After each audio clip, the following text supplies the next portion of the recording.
Bom, olá pessoal, vamos dar continuidade aqui às nossas aulas. Hoje, na segunda aula, a gente vai ver um pouquinho sobre as pessoas na organização e a gestão de pessoas. Por que as pessoas são importantes? Por que a gestão de pessoas é importante? Bom, então o início de tudo isso é o objetivo de uma organização, de uma empresa, enfim. Essa organização, essa empresa tem um objetivo a ser atingido. Normalmente o crescimento, o desenvolvimento, né? Atender lá a sua visão pré-definida, enfim, qualquer objetivo que se estabeleça ali, é necessário conhecimento para atingir aquele objetivo. E o conhecimento está onde? O conhecimento não está nos livros. Nos livros a gente tem palavras.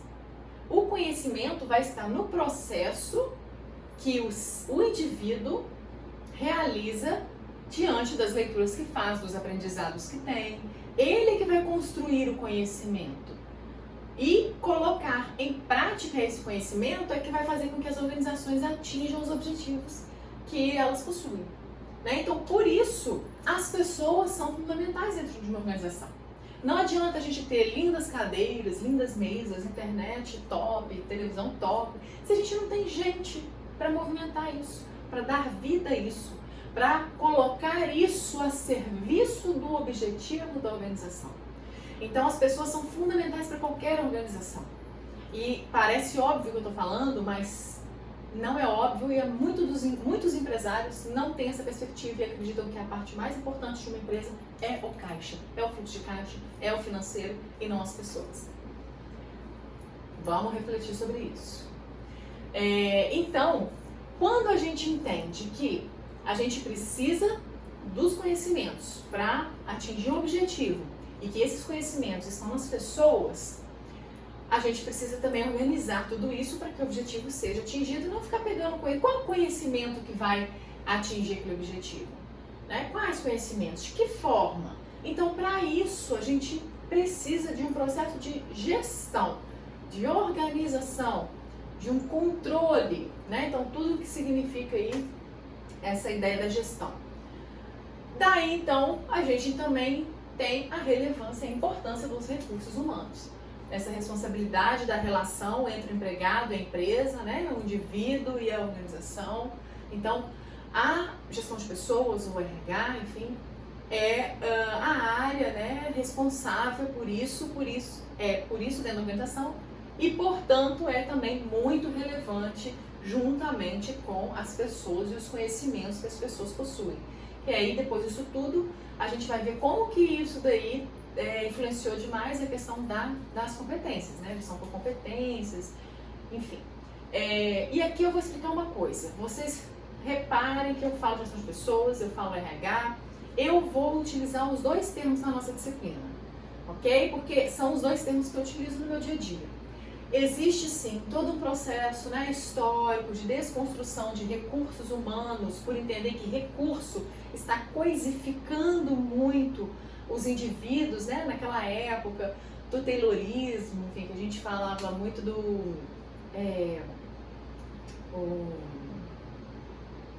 ai, gente, falhou aqui, a ideia de coisificar o indivíduo, né? Transformar o indivíduo em algo comparável a uma máquina. Então a ideia de recurso vem disso, né? Igual a gente tem uma mesa é um recurso, essa pessoa é um recurso. Então, historicamente, houve essa mudança para a gestão de pessoas, trazendo mais essa humanização. E depois a gente viu também gestão de gente, enfim, gente, gestão. Eu vou usar RH e gestão de pessoas, ok? Não vou entrar nesse mérito dessa discussão, não é para esse momento agora. Bom, então com relação às pessoas, vamos entender. E aí? O que se tem para gerenciar em relação às pessoas? É bem complicado. Vamos pensar. Se o conhecimento é a forma com que a pessoa processa a informação com que ela teve contato, com base em que ela realiza esse processamento? Então a gente vê inicialmente, Berger e Luhmann traz para a gente os processos de socialização. Então nos processos de socialização, a gente vai então ter elementos para as nossas tomadas de decisão. Também nós vamos ver a formação de grupos como uma coisa importante e fundamental para essa tomada de decisão, para esse processo de socialização. Como que se formam os grupos? Turner e Tachfeld que estudaram e trouxeram esse conhecimento para a gente. E os comportamentos, então, derivados de todos esses processos aqui que nós vamos ver. Então, vamos ver um pouquinho sobre a socialização. A socialização, de acordo aí com Berger e Luckmann, ela pode ser dividida em primária, secundária e ressocialização. Vamos entender um pouquinho isso. A socialização primária é aquela inicial.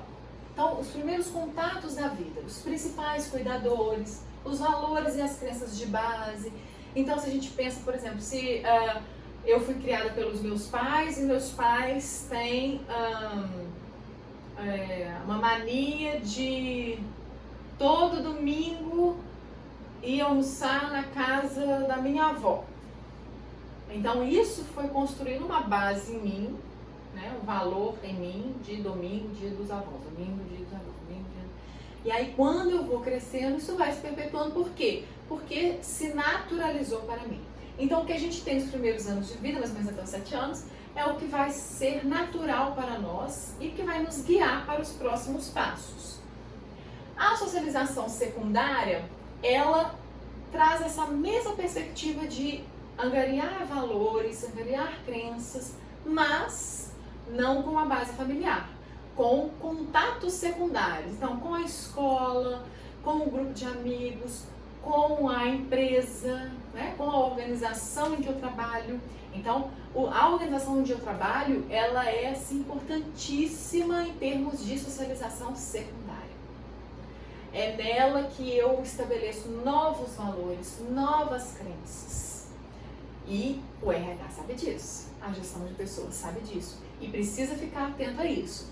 Por exemplo, você, enquanto gestão de pessoas, você tem noção de quais são os valores e as crenças daquela organização, que são a base, né, da cultura que a gente vai falar mais à frente. Num processo de seleção, por que você vai contratar uma pessoa que tem um valor completamente oposto do da organização? Não faz sentido, percebe? Então isso tudo a gestão de pessoas vai utilizar para todas as suas práticas. E o indivíduo, é muito difícil você quebrar do indivíduo um valor de base. É o que a gente vai ver aqui agora, que é o processo de ressocialização. Para se quebrar um valor de base, precisa ter acontecido uma coisa muito forte emocionalmente.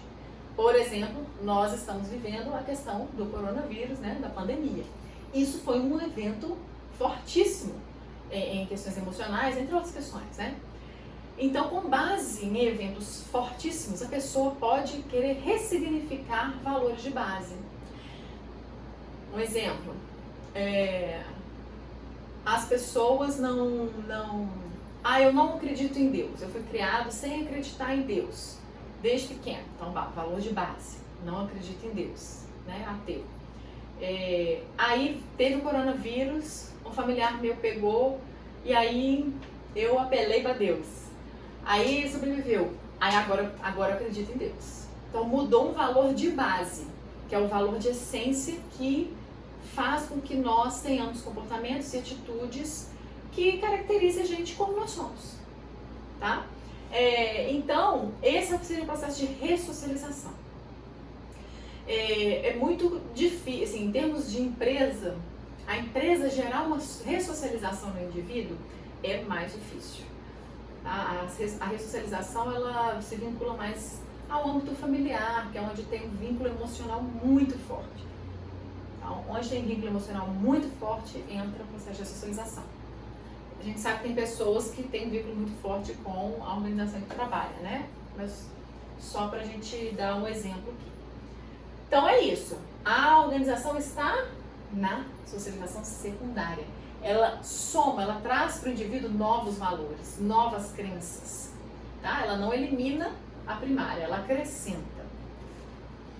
Bom, e sobre a formação de grupos? Na formação de grupos, Turner e Tachfeld diz pra gente o quê? Que a união o que são esses grupos, né? Os grupos são a união das pessoas que têm aqui as mesmas ideias, crenças e valores, né? Elas se agrupam por afinidade. Então, o seu grupo de amizade, ele existe por afinidade, porque vocês têm algum desejo em comum, alguma ideia em comum, tá certo? Que é diferente de equipe. Então, os grupos, eles entendem que os grupos, por exemplo, se eu sou uma pessoa que gosto de correr, eu gosto de correr, então a minha tendência é buscar pessoas que também gostam de correr. E aí fazer parte de grupos de pessoas que gostam de correr. Nós temos isso em comum. Aí, além disso, esse grupo se torna um contexto de socialização que secundária para mim. Eu vou conhecer outras pessoas que vão ter outros valores e elas vão mostrar os valores delas, eu vou mostrar os meus e talvez eu adquira novos valores. Percebe? Talvez eu comece a dar uma importância para uma coisa que antes eu não dava.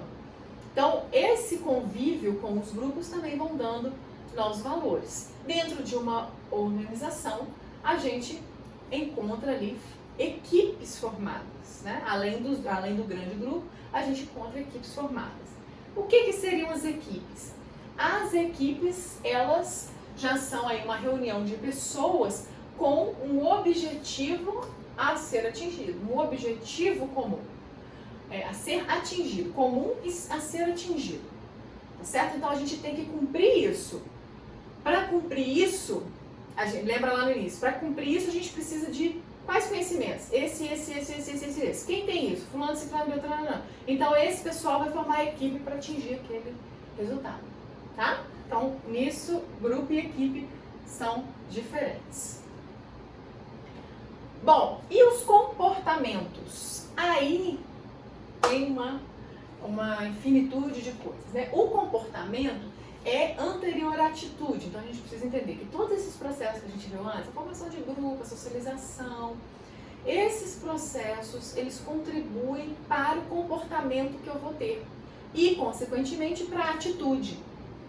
Então, por exemplo, meu comportamento, eu sou uma pessoa tímida.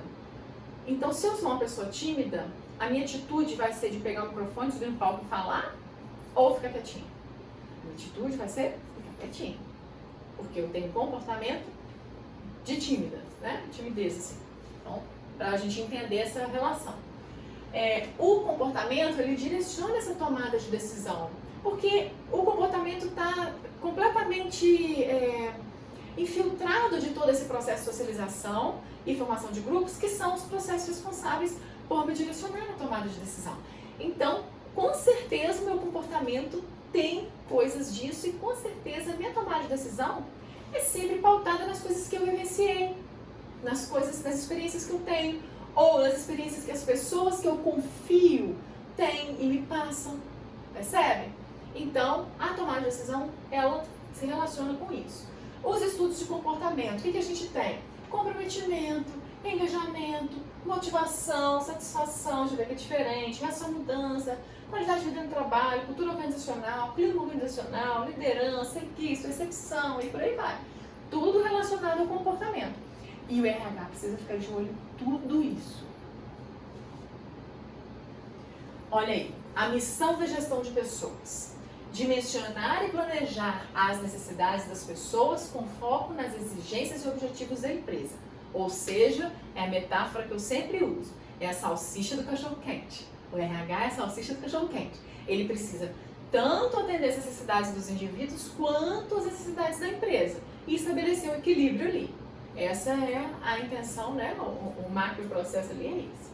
Criar, atualizar e manter uma estrutura organizacional alinhada com os objetivos da empresa e suas relações com o ambiente. Então, ele também é responsável por esse processo do clima, da cultura, de manter o que precisa ser mantido para que aquela organização continue sendo aquela organização.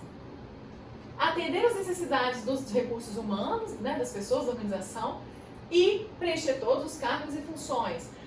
Prover a qualificação profissional das pessoas, remunerar conforme o escopo do negócio e contribuição do indivíduo para a empresa. E aí isso vai depender. A política de de remuneração da empresa que vai definir se eu vou remunerar por cargo, se eu vou remunerar por produtividade, se eu vou remunerar por cargo e produtividade. É sério, é a política de remuneração que decide, cada empresa decide a sua forma. Assegurar o bom relacionamento empresa-empregado, né? Em todos os níveis. Em todos os níveis. Então, é bastante coisa e não é nada simples fazer isso, porque estamos lidando com pessoas. Então, cada pessoa tem o seu processo de socialização. Se cada pessoa tem o seu processo de socialização, cada pessoa tem uma visão da vida, tá certo? Um posicionamento diante da vida. Então, aquilo que para mim é simples pode não ser para o outro. Então, essa empatia é fundamental quando a gente trabalha com pessoas. Eu entender que, por mais que seja facílimo para mim fazer isso aqui, para o outro pode ser a coisa mais difícil do mundo. Quando a gente entende isso, a gente diminui as brigas, tanto na empresa quanto em casa, nos relacionamentos, porque a gente entende que aquela pessoa teve uma vivência diferente da minha. Ah, mas é meu irmão, cresceu junto comigo, né? Nunca outra pessoa vai ter a mesma percepção do mundo que eu tenho. A minha percepção é exclusiva minha. Por quê? A informação vem e eu ressignifico ela para transmitir informação de conhecimento da minha forma. Da forma também como eu percebi a criação dos meus pais. Da forma como eu percebi a minha vivência anterior. Tá? Então, assim, nem gêmeos que nasceram juntinhos vão ter essa mesma percepção. É um processo completamente individual. E isso, então, traz muita dificuldade para essa gestão das pessoas. Percebe? Porque para eu fazer uma coisa que alinhe todas as pessoas, não é simples. Por isso que quando eu faço uma seleção, o processo de recrutamento e seleção é o mais importante da empresa. Você convida qualquer pessoa para entrar na sua casa? Tem que ser pessoas que se alinham com os seus valores. Na empresa é a mesma coisa. Tá? Então, assim, para quê? Por que é importante ter pessoas alinhadas ali comigo? Para que então eu consiga criar um movimento de grupo, um movimento conjunto. Porque se eu não criar esse movimento conjunto, eu posso criar um movimento de embate. Aí dá problema. Então, as organizações são feitas por pessoas, a criatividade está nas pessoas e o potencial, essa capacidade de inovação não está nas coisas. Se as pessoas não querem, nada acontece no âmbito organizacional. Então, as pessoas colocam a organização em prática, são as pessoas que são passíveis de treinamento, desenvolvimento, né? Então, isso tudo mostra a relevância das pessoas na organização. Então, se a organização ela não consegue utilizar as competências das pessoas com as quais se relaciona e as capacidades da organização, não adianta ter pessoas especializadas também. Então, essa é outra questão. Nossa, mas eu contratei Steve Jobs para trabalhar aqui, Bill Gates para trabalhar aqui, o Mark Zuckerberg para trabalhar aqui, contratei, nossa, as pessoas mais fodas, competentes do universo para trabalhar aqui. Ótimo. E qual é a capacidade que você tem para atender essas pessoas? Você tem uma internet dedicada? Você tem mesa e cadeira para todo mundo? Você tem computador para todo mundo, do jeito que eles querem? Você tem uma política de remuneração boa? Se você não tem a capacidade para manter também pessoas competentes, não adianta você ter essas pessoas competentes. Então o RH também vai ser, a gestão de pessoas também vai ser a área que vai conversar tudo isso. Quais são as capacidades que eu tenho e quais são as competências que eu preciso. E aí eu vejo, eu busco fora ou eu já trabalho com quem está aqui dentro. Porque normalmente quem vem de fora sempre traz novas ideias, quer novas coisas. Será que a empresa está no momento de investir em outras coisas, capacidades organizacionais? Sim, não, se sim, pode ser que eu chame de fora. Não, então eu vou treinar alguém aqui dentro. Isso tudo é estratégico. A gestão de pessoas precisa pensar estrategicamente. Não pensar só, precisa agir estrategicamente. Construir suas políticas estrategicamente, construir suas práticas. Qualquer ação da gestão de pessoas precisa ser estratégica. Isso precisa estar claro para vocês e precisa estar na cabeça de quem trabalha com gestão de pessoas. Então, gente, foi isso, né? A nossa segunda aula. a importância das pessoas, a importância da gestão de pessoas nas organizações, tá? Deixe aqui sua dúvida, seus comentários e a gente se vê na próxima aula. Tchau!